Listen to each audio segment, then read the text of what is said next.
Guess what I'm making today?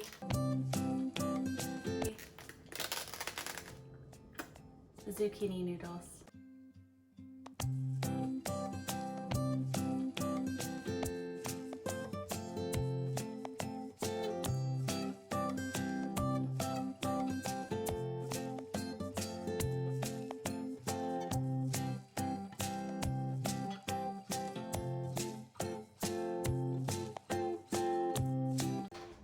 Okay, so this is what they look like once they're finished. I'm not sure if you noticed, but while the zucchini was coming out from the blades, I did cut them in between just so that the noodles aren't that long because it's kind of harder to eat.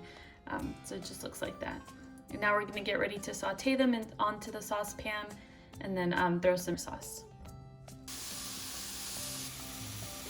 So what I'm doing now is I'm sauteing the zucchini without oil because zucchini does retain a lot of water, so you'll start to notice that as you're sauteing it, it starts to get a little bit watery, actually very watery, so I'm just trying to allow that to vaporize.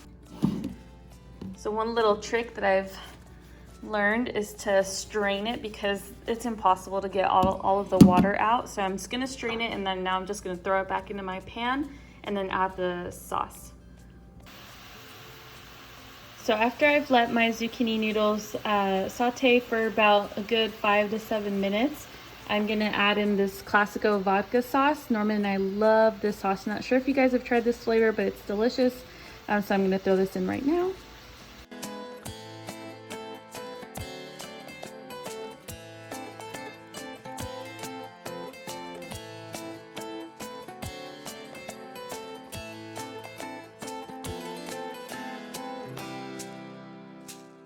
And there you have it, guys. So we have our zucchini noodles here, and if you'd like, you can always add a sausage, just like an Italian would, or you can add chicken or anything that is your preference.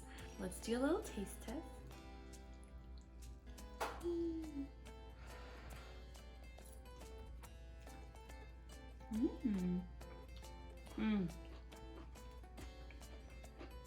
Sure you'll like this one. Well, thank you guys for watching. If you liked what you saw, make sure to hit that like button. Have a good rest of your day. Bye.